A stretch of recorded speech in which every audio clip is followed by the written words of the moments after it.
Hello everyone, welcome to back my channel. I hope everyone is having a wonderful day. Before starting the video, please go ahead and hit the subscribe button and give this video a thumbs up. WrestleMania Triple H has shared his thoughts on the Night 1 main event of WrestleMania 41. The match ended with Paul Heyman betraying both Roman Reigns and CM Punk and aligning with Seth Rollins. Reigns, Punk, and Rollins had an incredible match on Night 1 of WrestleMania 41. In a shocking turn of events, Heyman showed how he was the ultimate survivor, turning on Reigns and Punk, and instead sided with Rollins to end WrestleMania Saturday on a stunning note. After Rollins won the match, WWE Triple H opened up about the headliner during the post-show press conference and had the following to say: "Punk has finally realized his dream of a main event at the show of shows after headlining WrestleMania 41. Rollins now has Heyman in his corner. Reigns, on the other hand, has seemingly lost everything. He aligned with Heyman 5 years ago, kickstarting one of the greatest eras in WWE history. The dream run finally ended tonight, and fans are curious to know what's next for the OTC. Chapter 1: The Unexpected Betrayal. Night 1 of WrestleMania 41 was already a blockbuster. The Las Vegas lights shimmered, the crowd roared, and the anticipation hit fever pitch as the main event drew near: Roman Reigns versus CM Punk in a WrestleMania dream match that years ago seemed impossible. Paul Heyman, the master manipulator, stood silently ringside, split by loyalty and history. Reigns, the tribal chief, entered with his usual aura of dominance, while CM Punk returned to the grandest stage of them all for redemption and one more shot at glory. The build-up was nuclear. Reigns had insulted Punk's legacy. Punk had attacked the Bloodline's dominance. Paul Heyman was caught in the middle, advisor to Roman, but deeply intertwined with Punk's career. In the final moments of an exhausting, brutal match, the ref was down. CM Punk, poised to deliver the GTS, was stopped, not by Reigns, but by Paul Heyman. He slid into the ring with a steel chair. Punk looked at him.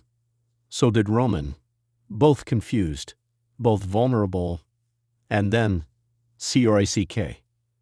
Heyman leveled Roman Reigns with the chair. The entire stadium gasped. The man who'd called himself the wise man of the Bloodline had just betrayed his tribal chief and helped CM Punk pin Reigns in the center of the ring.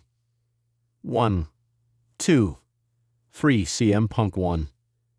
Paul Heyman stood over Reigns, visibly shaking, and whispered something into his ear before leaving through the crowd, never once turning back. Chapter 2: Backstage Chaos. Backstage, all hell broke loose. The Bloodline locker room was in chaos. Solo Sikoa stormed through hallways, flipping tables. Jimmy Uso was nowhere to be seen. Jey, competing on Night 2, watched the footage in disbelief. Reigns, bloodied and defeated, sat stunned in the medical area, refusing help. Meanwhile, CM Punk stood behind the curtain, almost unsure how to feel. He hadn't expected Heyman's help. Was this a master plan or a spur-of-the-moment decision? He couldn't even celebrate, because the fallout had only just begun. And then came the sound of boots. Triple H, flanked by Adam Pearce and Shawn Michaels, the Gang walked into gorilla position with fury in his eyes. But he didn't say a word to Punk. He looked at Heyman, who had somehow made his way back through the arena and now stood by the monitors. "You just lit a match in a fireworks factory," Triple H said. Heyman gave a subtle nod. "Exactly what I intended." Chapter 3: The Message. The next morning, WWE posted a cryptic teaser for Night 2. A statement from Triple H will open the show. WrestleMania 41 Night 2 began with no pyro, no hype. Just Triple H in the center of the ring, suited, no music. The crowd buzzed with anticipation. He stood there for a beat, soaking in the noise, then leaned into the mic. Paul Heyman just reminded the world why he's the most dangerous man in this business. Cheers and boos collided. "I'm not out here to praise him. I'm not out here to condemn him either. But I am here to say this: WWE just changed forever." He paced slightly, eyes darting around the packed stadium. For over 3 years, Roman Reigns ruled with an iron fist. He became the face of an era. And Paul Heyman stood by his side like a snake in the grass, silent, whispering, plotting. I knew it. We all knew it. But we didn't stop him because he was making us money and giving you moments. Now Triple H's tone changed, fiercer, almost personal. But what he did last night, he didn't just betray Roman Reigns. He betrayed the bloodline. He betrayed the vision I had for WrestleMania. And if you think for 1 second that Paul Heyman is walking out of this unscathed, think again.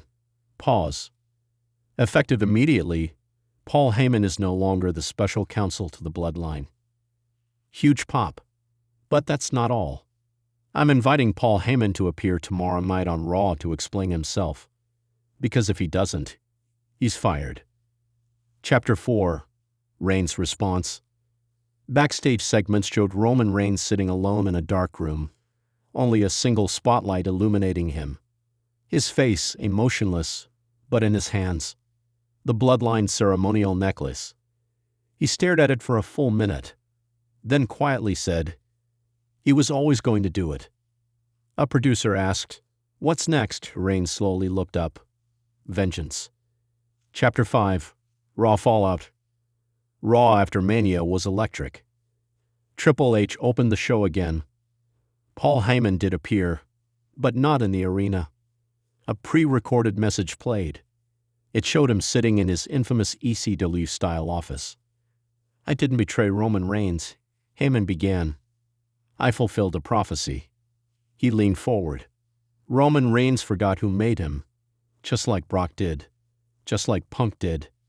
And now it's time I remind everyone why Paul Heyman is the godfather of greatness. He promised to appear live on SmackDown with a new client. Triple H's reaction backstage. He better bring a war because that's what he just started. Chapter 6. Bloodline in turmoil. SmackDown saw the bloodline unravel further. Solo Sikoa refused to speak. Tama Tonga and Jacob Fatu had yet to make a move, but there was tension backstage. Rumors swirled that Heyman had already met with someone in secret, perhaps even a member of the bloodline themselves. Meanwhile, CM Punk, now with a monumental win under his belt, wanted no part of Heyman's mind games. I didn't ask for his help. Punk told Kathy Kelly in an interview, I don't owe him anything. I came back to win, not to play puppet. Chapter 7. The final shot. Triple H, determined not to lose control, made a move of his own, announcing a fatal four-way match at Backlash to determine the new #1 contender for the undisputed title. CM Punk versus Seth Rollins versus Cody Rhodes versus Roman Reigns. But just before the show went off air, cameras cut to the parking lot. A black limo pulled up. Out stepped Paul Heyman. Behind him, Braun Breaker. And beside him, Jacob Fatu. Heyman looked directly into the camera. We're not just rebuilding. We're starting over. Chapter 8. Triple H's last words. The following week, Triple H gave one more message, this time not in the ring, but in a WWE digital exclusive. He stared into the lens, almost like a warning. You want to start over, Paul. You want to burn it all down and build something new? That's fine. But understand this. I've been in this business my whole life. I'd seen men like you come and go. Manipulators, schemers, kingslayers. He smirked. But I'm not a king. I'm the one who builds the throne. And now you've made this personal. He turned away but then added, this isn't just about WrestleMania anymore. It's about legacy. Thanks for watching this video, and please subscribe our WWE official YouTube channel for more update news.